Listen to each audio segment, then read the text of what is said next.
कल्प अशोका कल्याण समिति की स्मारिका का विमोचन विट्टन मार्केट भीम शक्ति बुद्ध विहार पर आज विधिवत रूप से हुआ, जिसमें माननीय इंजीनियरिंग गोलाई और समिति के अध्यक्ष जयेंद्र जाधव और वरिष्ठ समाजसेवी एवं गणमान्य लोग उपस्थित थे, जिनकी उपस्थिति में यह विमोचन कार्यक्रम संपन्न हुआ। इस अवसर पर समिति के सदस्य देवानंद लोखड़े, राजेश जाधव, यशवंत राव जाधव, प्रभाकर ढोक, रमन मालवीय आदि उपस्थित थे।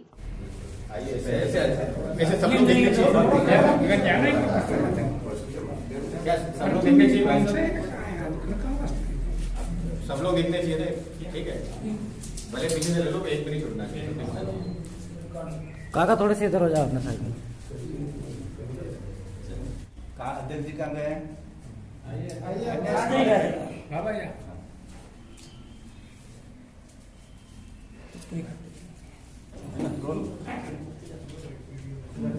मैं जयेंद्र जाधव, कल्प अशोका जन कल्याण समिति से अध्यक्ष।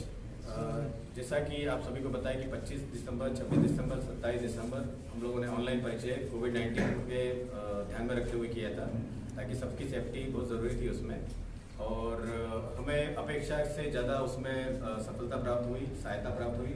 और इस पूरे कार्यक्रम में हमारे साथ पहले दिन से हमें मार्गदर्शन HN गोलाई साहब का मिला हमें, और स्मारिका में भी उनके कुछ जो सुझाव थे, पॉजिटिव सुझाव थे, वो आपको देखने को मिलेंगे। स्मारिका में हमने बहुत मेहनत करी है, तकरीबन इसमें 400 बायोडाटाज हैं, और all over MP, CG, Gujarat, Rajasthan, Maharashtra से आए हुए कैंडिडेट हैं इसके अंदर। और इसमें मुझे इसमें समिति को हम सबका सहयोग मिला है। मैं सबका नाम लेना चाहूँगा: रामदास घुसले, यशवंत राव जाधव, रमन मालवीय, प्रभाकर ढोके, अपने HN गोलाई साहब, और देवानंद लोखंडे, राजेश जाधव, सुमित वाघमारे। मैं जितने लोगों का नाम अभी ध्यान नहीं आ रहा मुझे, लेकिन सब ने इस कार्यक्रम को सफल बनाने में अपना सहयोग दिया है और अपने बहुमूल्य सुझाव दिए हैं। तो मैं सबका आभार प्रकट करता हूं, और इसमें जितने भी युवक युवतियों ने भाग लिया है, अपना बायोडाटा दिए, उन सबको उनके मन मुताबिक उनके रिश्ते जुड़े, उनका मंगल हो। मैं ऐसी उनके लिए मंगल अपनी कामना प्रेषित करता हूं। धन्यवाद। जय भीम, नमो बुद्धाय। सभी को जय भीम। जय भीम। आज का जो प्रोग्राम रखा गया है, जो दिसंबर माह में जो परिचय सम्मेलन किया गया था, उनका जो रिकॉर्ड था, मतलब उनका जो डेटा था, उसको एक पत्रिका के रूप में सभी लोगों को उपलब्ध कराने के लिए एक आज का ये प्रोग्राम रखा गया। कल्प अशोका जन कल्याण समिति अपने बहुत सारे कार्यक्रम चलाते हैं, शिक्षा का भी चलाते हैं, स्वरोजगार के लिए भी मतलब ये चलाते हैं, और उसके साथ साथ ये जो युवक युवतियाँ जो शादी योग्य होती है, उन लोगों के लिए जो ये आयोजन कराते हैं। नहीं केवल परिचय ही नहीं, परंतु जो गरीब तबके के जो लोग हैं, जो अपनी शादी में, जैसे शादी में ज़्यादा खर्चा नहीं करना चाहते हैं, तो ऐसे सामूहिक शादी करा के कम खर्चे में ज़्यादा शादी कराने का प्रयोजन भी कराते हैं। तो जो समिति है ऐसे जो कार्य कर रही है, बिल्कुल सराहनीय है। ऐसे भविष्य में और होते रहे। मुझसे जब ये मार्गदर्शन लेने आए तो मैंने बहुत सारे इनको मार्गदर्शन भी दिए, क्योंकि मेरा ये रहता है कि हो सकता है कि हम लोगों को कुछ कमियां रहती हैं। हम लोगों ने जब कोई कार्य सुधारने का काम चालू किया है, तो इसके दिन ब दिन उसकी प्रगति ही होती है, न कि कमी होती है। तो केवल एक ही नहीं, इससे अनेक प्रोग्राम हम लोगों की इस समिति के माध्यम से और क्या कराए जाने हैं। और हमने पिछली बार भी यही कहा था कि शादियों के बीच में कि लड़कियां तो बहुत ज़्यादा आती है, पर लड़के बहुत कम आते हैं। क्यों आते हैं कम?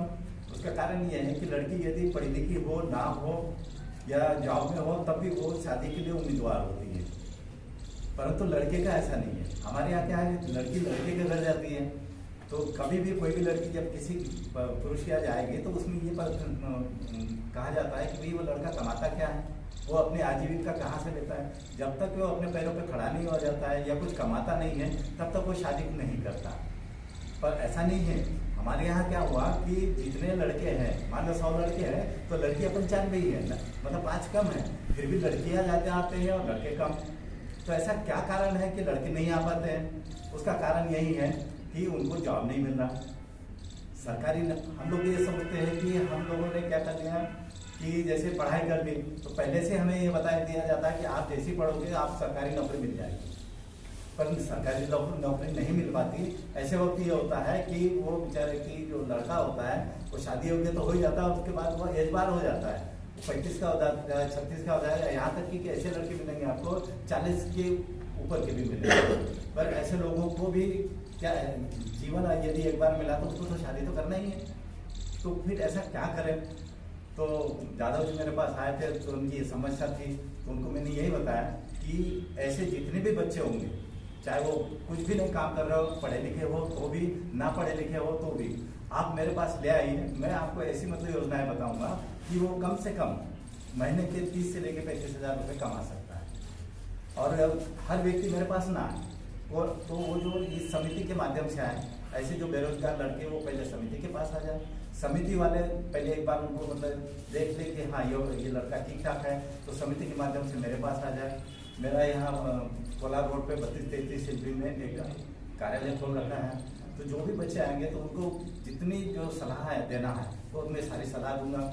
जिस व्यक्ति का जिसमें रुचि हो उसी में उसको व्यवसाय कैसे कराएगा उसके बारे में मैं जानकारी दूंगा, मार्गदर्शन दूंगा, यहाँ तक कि उसको कहाँ से क्या क्या चीज़ें मतलब उपलब्ध कराना होगा। उसको जगह चाहिए, पैसा चाहिए, सलाह चाहिए, ये सारी चीज़ें उसको उपलब्ध करा देंगे। यदि इसको ये सारी चीज़ें उपलब्ध करा दी तो वो उसका अपना स्वयं का व्यवसाय चालू कर सकता है। स्वयं का व्यवसाय चालू होगा तो आजीविका होगी, पैसा आएगा। तो जो पैसा आएगा तो आप देखेंगे ये 30-35 हज़ार रुपये यदि कमाता है तो कौन लड़की वाला लड़की देने के लिए तैयार नहीं होगा, अवश्य होगा।